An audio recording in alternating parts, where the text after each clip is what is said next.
A diferença do Lula, por exemplo, para a União Europeia, a diferença do Lula para a Índia, a diferença do Lula para outros atores geopolíticos internacionais é que ele tem conseguido apoio interno dentro dos Estados Unidos para desafiar o Donald Trump.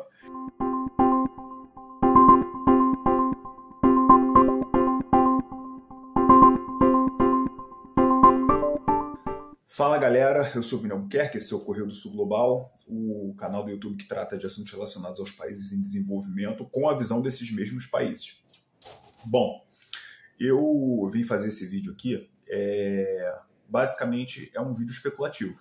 Eu não tenho elementos para falar mais sobre isso, mas é uma coisa que eu tenho percebido na relação do Lula com relação ao Donald Trump, né?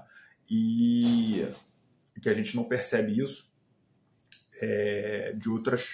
em outros atores geopolíticos que são até mais próximos, historicamente, dos Estados Unidos da América do que o Brasil. Mas o que eu percebo é que está havendo, né, uma relação simbiótica entre o Lula e o Partido Democrata nessa crise econômica, diplomática, tarifária com os Estados Unidos da América. Bom, a gente sabe que o Partido Democrata contribuiu ativamente para ir destruindo as bases do PT ali no momento de crise, principalmente quando a Dilma Rousseff era presidente, né? E, posteriormente, o próprio Partido Democrata fez grandes esforços para a reabilitação do Lula e ele poder disputar as eleições de 2022 e vencer do Bolsonaro, né? Então, da mesma maneira que o Trump tem utilizado o Bolsonaro para criar uma crise institucional no Brasil, o Partido Democrata tem usado a figura do Lula justamente para conseguir angariar maior apoio e desmoralizar o Trump internamente. A gente tem que levar em consideração que o americano médio ele considera todos os países da América Latina uma república de bananas. A diferença do Lula, por exemplo, para a União Europeia, a diferença do Lula para a Índia, a diferença do Lula para outros atores geopolíticos internacionais é que ele tem conseguido apoio interno dentro dos Estados Unidos para desafiar o Donald Trump. O Lula tem conseguido bastante apoio interno nos Estados Unidos, né? Dessa forma, porque, na verdade, a oposição democrata explora isso perante o seu eleitorado, e isso é fundamental também para demonstrar a força que o Lula tem perante Trump, que não é uma força geopolítica que a União Europeia demonstrou, não é uma força política que o México tem conseguido demonstrar, ou enfim, o México até poderia, né, porque a Sheinbaum, ela é também uma presidente de esquerda, entrou recentemente, se bem que o Obrador é mal visto por boa parte dos democratas justamente porque ele é mais autonomista.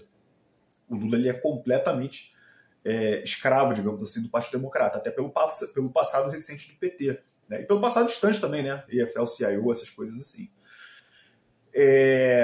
Então, dessa maneira, eu vejo que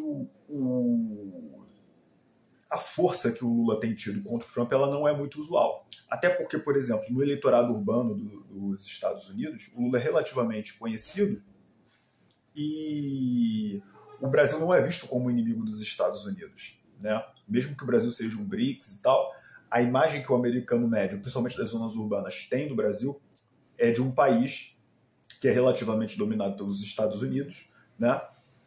Que não é um país que desafia o American Way of Life, e o Lula, ao ser retratado na mídia interna como um presidente corajoso que desafia o Donald Trump, ele é um presidente de um país amigo que desafia o Donald Trump, está com a razão, e o Trump, né, nesse sentido, ele que já era mal visto, se torna ainda mais mal visto. Então, naquelas zonas, nos swing states onde o Trump ganhou, ele poderia perder.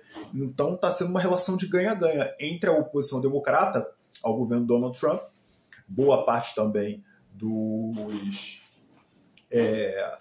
Deep State, né, que é mais ligado ao Partido Democrata do que ao Partido Republicano, uma vez que existe um grande lobby empresarial e uma vez também que existe boa parte da própria burocracia americana contra o Trump, né?